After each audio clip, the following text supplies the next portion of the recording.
Hey everybody, before we get started on all the nutrients that I think helped me conceive and that I hope will help me keep my baby as I'm 8 weeks pregnant and I'm going to vlog my whole pregnancy, I want to tell you about a channel. It's a new news channel called Tomo News, and they're going to give you the opportunity to earn $2,000. Just watch this clip. Did you just capture something newsworthy on camera?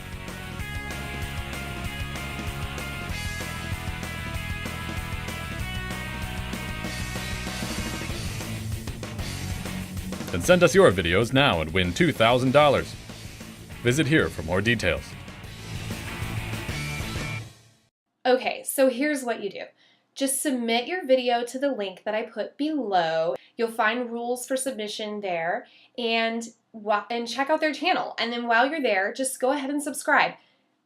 $2,000. I mean, if I could get off my rear end, if I ever used anything but a webcam, well, I do have my iPhone. See, all you need is you need a phone. But if I could ever get off my rear end and videotape anything interesting in the real world, I could have a chance to earn $2,000 too. I hope you check it out. Now let's get on to the nutrients.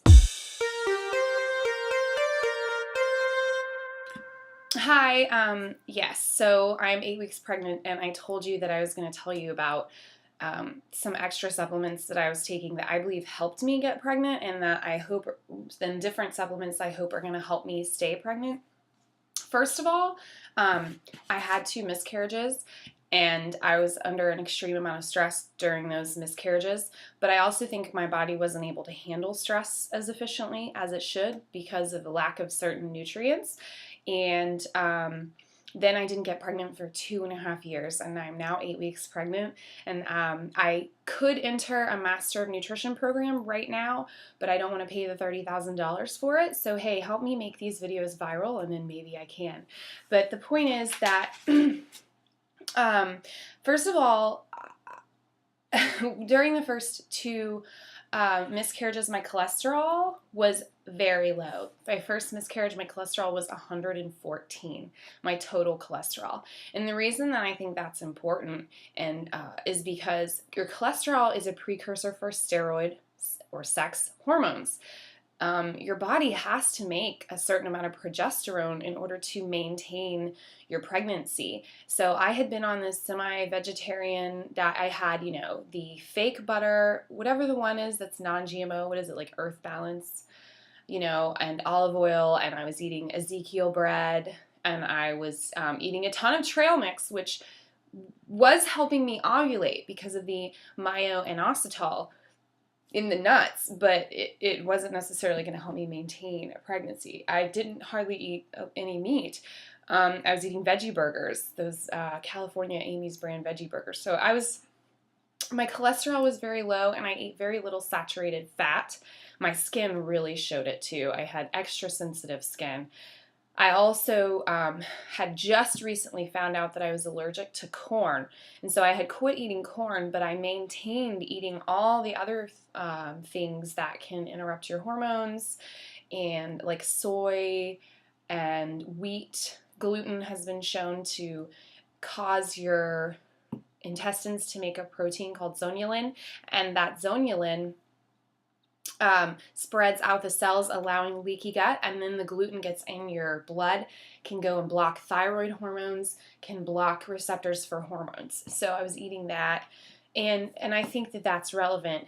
And then a stressful life event occurred during both of those pregnancies that were family court with my ex, and I lost them both. And my second pregnancy, my cholesterol was a little bit higher, and I say my second one with my husband because I have a healthy 8-year-old, but it was 135, and it was still below the recommended 150 according to Dr. Joseph Mercola.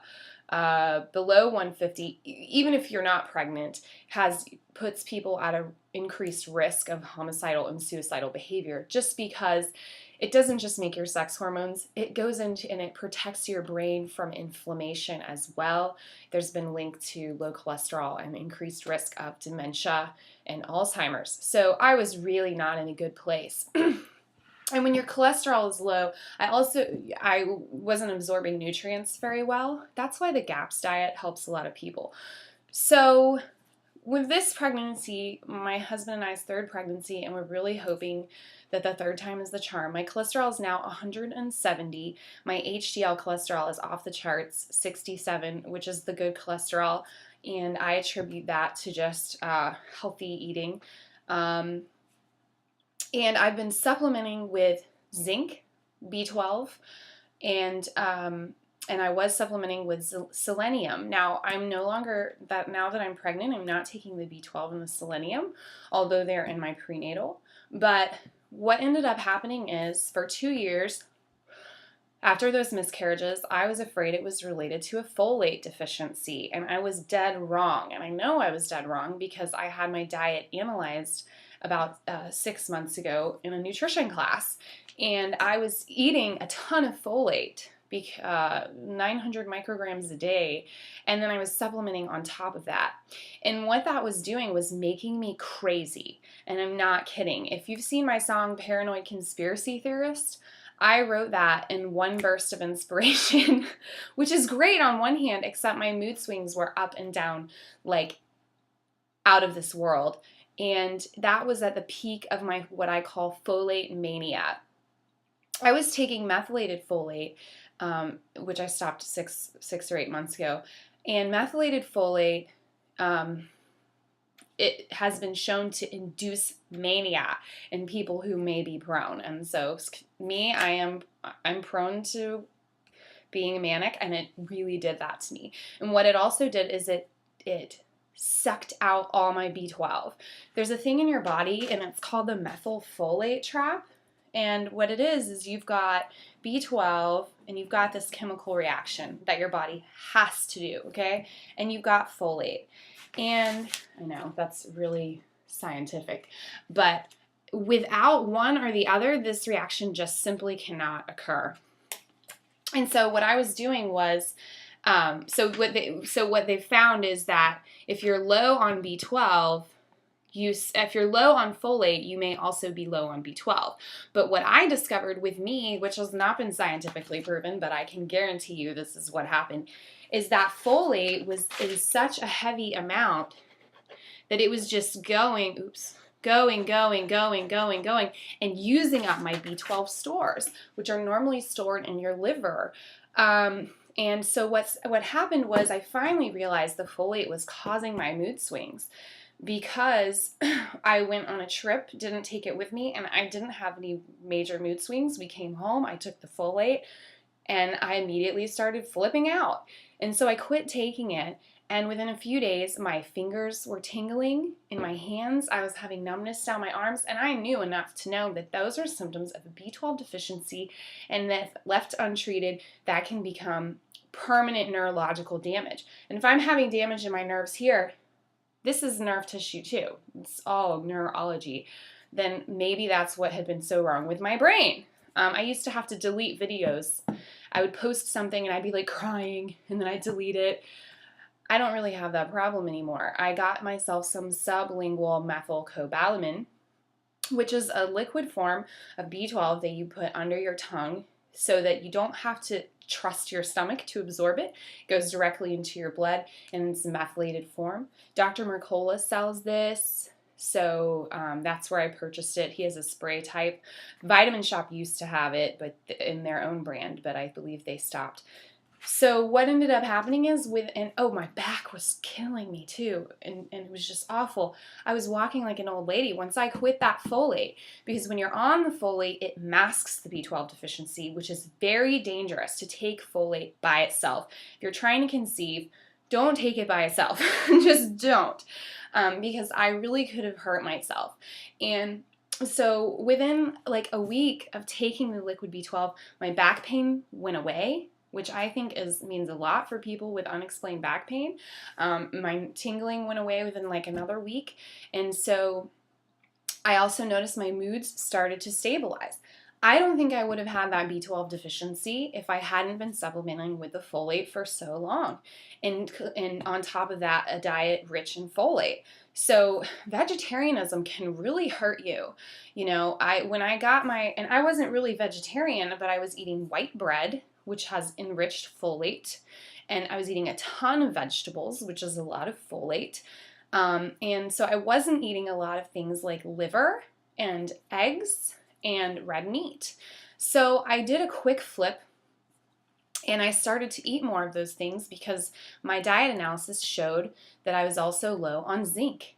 So I started taking zinc and selenium and the B12, and I noticed just a huge difference. My nails started growing for the first time in my entire life. Okay, my digestion improved because zinc actually goes in, it's needed for certain things, like your body can't use vitamin A without zinc. And vitamin A also uses up your vitamin E. So if you're deficient in zinc, you're going to be deficient in a number of other vitamins. Zinc increases the absorption of other nutrients because it's in your intestines, and your intestines rely on that beta carotene or vitamin A to slough off and make new cells every 3 days. If you don't have zinc, you're going to have gut problems. And that was a lot of my issue. So big difference in my life, and we moved to Texas, which should have been very stressful, but shortly thereafter, I did become pregnant. So I quit taking the extra B12 simply because there's no studies showing that that's necessarily safe, but I just take the prenatal, and I ran out of selenium, so I said, okay, enough of that, it's in my prenatal. But I've been craving peanut butter, and that's a good source of selenium, so I'm getting it from foods. And I just wanted to let you all know about that. The folate trap, methyl-folate trap, it's usually thought of in the opposite way, like if you don't have enough folate. But if you're someone like me who's, health conscious, you might be eating more folate than you think. And you can go to choosemyplate.gov, which is a lot of propaganda and BS, but they will allow you to enter in all the foods you've eaten for a course of 1, 2, 3 or more days. And then they will, of course, they want you to enter in, brand name GMO BS food. They don't have a lot of organic foods listed there, so it's kind of annoying, but you can make compensations, and it'll analyze all the nutrients in your diet and tell you what you're low in and what you're not low in. And so for me, that's what it was. And zinc, is one of those that you have to build up stores. It's not like a B vitamin, most B vitamins, where it just, you get it in your blood that day because it's a water soluble vitamin. Zinc gets stored in your pancreas and your brain and your liver and your kidneys, and it can affect all of those. It can affect your skin, it can affect your intestines.